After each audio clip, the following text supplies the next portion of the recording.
est né à Tunis en 1961, qui est une grandissime année pour le vin. Attention, c'est très important pour le vin.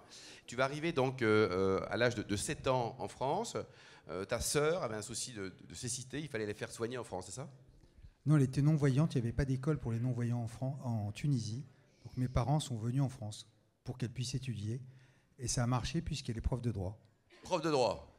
Bon, alors, toi, à titre personnel, ton papa, il était commerçant. Il vendait des chaussures avenue d'Italie. Ta maman, elle avait un vrai métier. Elle était instite. Et c'est quoi les 2-3 valeurs qui t'ont inculqué, auxquelles tu penses chaque mois? Le courage, la dignité, la persévérance. Ma mère m'a appris à gagner ma vie durement. Et mon père m'a appris à la dépenser avec élégance. C'était un peu le mariage de la cigale et de la fourmi, en fait. Donc j'étais entre les deux. Voilà. Alors, on a reçu la semaine dernière Vincenzo, le directeur général de l'ESSEC, monsieur Moustache aussi, là, pour les autres. Toi, tu es diplômé de l'ESSEC et donc tu as créé la compagnie en 1989. Entre ton diplôme et 89, qu'est-ce que tu as fait? Tu as été salarié, tu étais déjà entrepreneur, qu'est-ce que tu as fait? Alors, c'est très simple. En sortant de l'ESSEC, 2 mois plus tard, j'ai racheté une boîte avec les 500 000 francs que m'avaient prêté mes parents, qui étaient leurs économies. Ça marchait bien les chaussures quand même à l'époque, non? Une vie d'économie, 500 000 francs. J'ai mis 3 mois pour les perdre. Et j'ai mis 3 ans pour les regagner, leur rendre l'argent et un peu plus. Et ensuite, j'ai créé la compagnie de Falsbourg.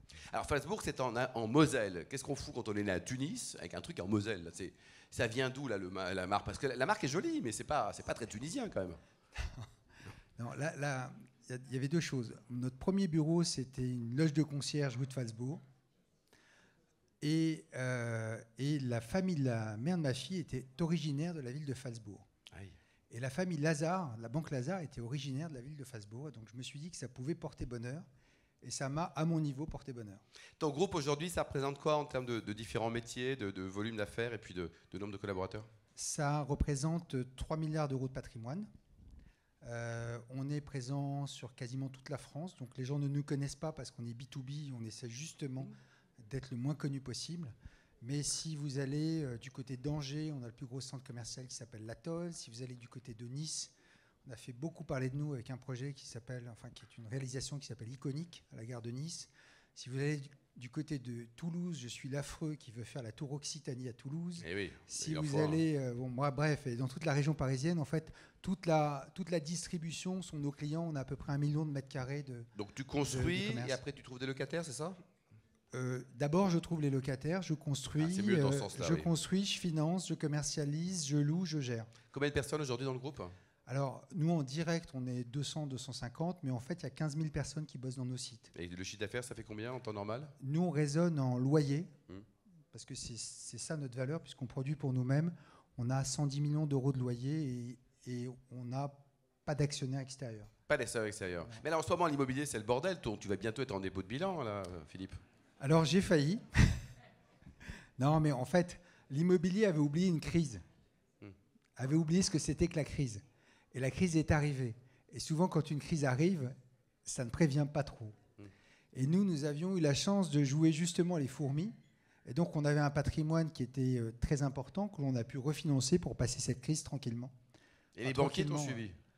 Toute la place nous a suivis, oui. Tous nos grands banquiers nous ont suivis.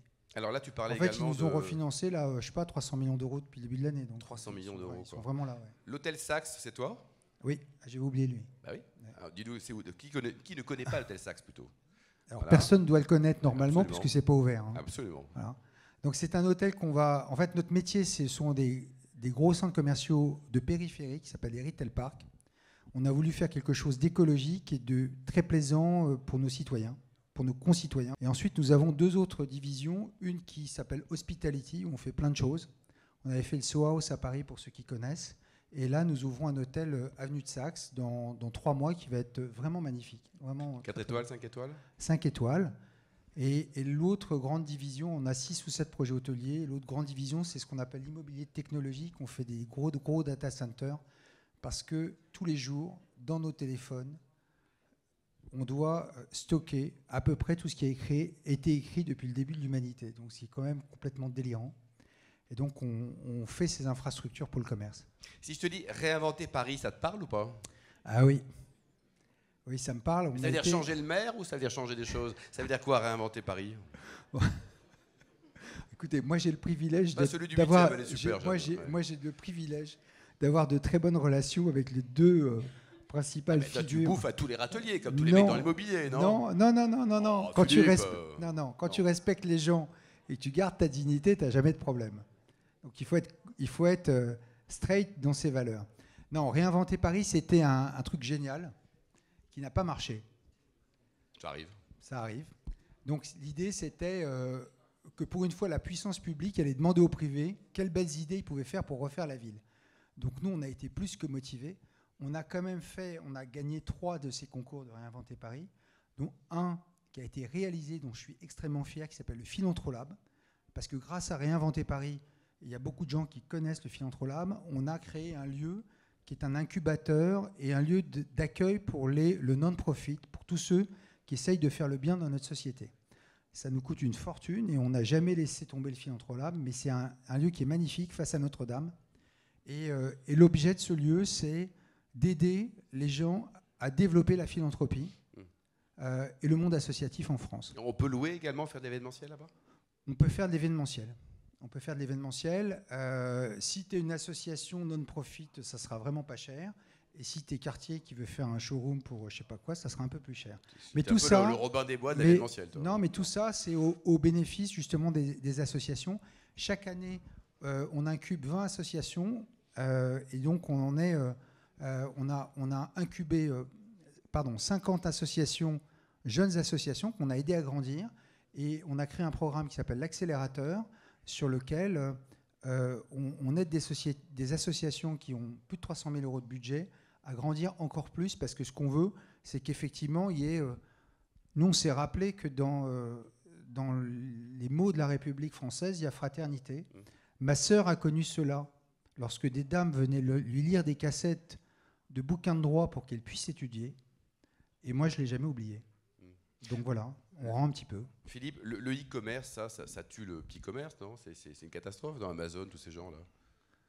Écoute, moi je pense que tous ceux qui n'évoluent pas, tous ceux qui ne travaillent pas, tous ceux qui ne s'adaptent pas, sont destinés à mourir. Voilà. Donc tu bosses. Tu parlais du commerce. J'étais dans nos sites. Notre problème numéro 1, c'est qu'on a trop d'embouteillages tous les samedis. Et on n'a jamais autant cartonné que cette année dans mes sites. Pourquoi? Parce que pendant la crise, on a cessé de réinvestir. On a réinvesti. Et en fait, ça a fait toute la différence par rapport à ceux qui ont utilisé leurs outils commerciaux comme des rentes. Donc, si tu travailles, si tu as la bonne vision, si tu lâches pas, si tu n'oublies pas tes clients, tu réussis. Philippe, le télétravail, c'est une catastrophe. Tous ces gens qui foutent rien 1 ou 2 jours par semaine en plus de J'aime bien le mot catastrophe, en fait. Non, mais c'est ça, ces trucs-là. Non, est-ce que c'est bien le télétravail selon toi? Ça t'arrange pas, parce que s'ils sont pas à Paris, ils achètent pas, tout ça. Mais la réalité, c'est que nous, ça nous a servi parce qu'en fait, justement, les gens restent près de chez eux, donc ils viennent le mercredi après-midi, le jeudi, etc., chez nous. Ensuite, l'efficacité du travail dans le télétravail, on a tous vu que sur le long terme, c'était quand même globalement moins bien. Les gens ont goûté à cette liberté qu'ont les chefs d'entreprise, que la plupart des gens qui sont ici ont, qui est en fait de travailler de partout, tout simplement. Et simplement, ça s'est démocratisé. Donc, si tu as des valeurs qui sont basées sur la confiance, sur le sérieux, sur des valeurs d'entreprise qui sont fortes, il n'y a pas de sujet par rapport au télétravail. Ce qu'il ne faut pas, c'est que les gens confondent télétravail et RTT. C'est-à-dire que moi, je leur dis, je vous préviens, quand je veux vous voir, vous êtes là. C'est pas genre, je suis en télétravail, je suis là. Bon. Maintenant, ça a brisé un business qui était la catégorie reine, qui était le bureau. Parce qu'effectivement, là où on avait besoin de 1000 m² de bureau, on a besoin de 400 m² de bureau pour le même nombre de personnes. Donc ça a effectivement des effets qui sont très importants sur le marché de l'immobilier. Ton meilleur souvenir que tu aies 20 en gastronomie, est-ce que tu as une émotion ou 2 émotions à nous partager? Alors, j'en ai 2. Alors, c'est très drôle parce qu'on m'a mis à la table Ikem. Oui, c'est un petit vin de comptoir qu'on aime bien ici depuis longtemps. Et la dernière fois que j'étais bourré, c'était à Château Ikem. Alors, avec modération, même si là on peut dire ce qu'on veut. Parce que bourré et week-end, c'est quand même très chic, Philippe. Ça, c'était avant la crise, non? C'était avant la crise, non? Non, mais oui, c'était il y a un certain temps.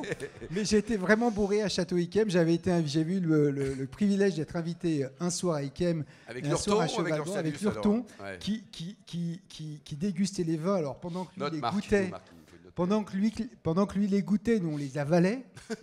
Et à un moment donné, j'ai le malheur de lui dire, j'adore le Château Yquem 90, qui est l'année de naissance d'un de mes enfants. Ouais.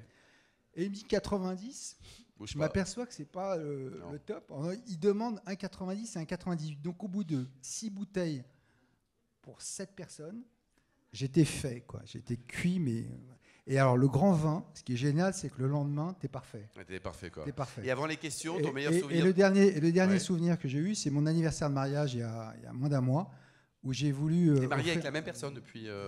Ouais, je suis marié avec la même personne. Depuis combien de temps ? Je me suis marié qu'une fois, en fait. Ah, une seule fois, ouais. Et en fait, j'avais décidé d'offrir à mes invités une bouteille de Cristal Roderer de mon année de mariage, qui était 2007. Presque aussi bien que d'autres, mais oui. Désolé, mais bon, voilà. Une bouteille, des bouteilles de Château Yquem de 2006, de la naissance d'un de mes fils. Il faut nous inviter, on ne te connaît pas, mais on viendra. Hein. Oui.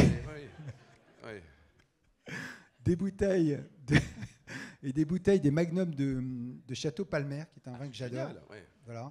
Et du linge beige pour le reste du... Ouais, bon, ça va. C'est une belle soirée, quoi. Et alors, et avant les questions, encore une fois, côté opéra, ton meilleur souvenir, c'est quoi ? Est-ce qu'il y a un opéra qui t'a ému ? Moi, je vais tellement souvent à l'opéra. Tu sais que je suis président de la Fondation de l'Opéra de Paris et je suis vice-président de la ROP. Donc, j'y passe. C'est une maison pour moi. Donc, j'y vais très souvent. Donc. Alors, oui, à l'opéra. Alors, c'était pas à Paris parce que... Alors, je vous conseille d'aller à l'Opéra de Paris. Voilà, je ne veux pas faire de la pub pour l'opéra, mais c'est quand même le top du top. Sur le ballet et sur l'opéra, c'est vraiment un niveau de qualité exceptionnel. Garnier ou les autres ? Garnier. Non, mais Garnier, c'est le bâtiment. Le bâtiment, tout le monde aime Garnier. Mais mon plus beau souvenir d'opéra, c'était à Vérone, les 25 ans de carrière d'un très très grand baryton qui s'appelle Leonucci. Et il se trouve qu'à Vérone, tu es dans les arènes. Et quand il pleut, il s'arrête.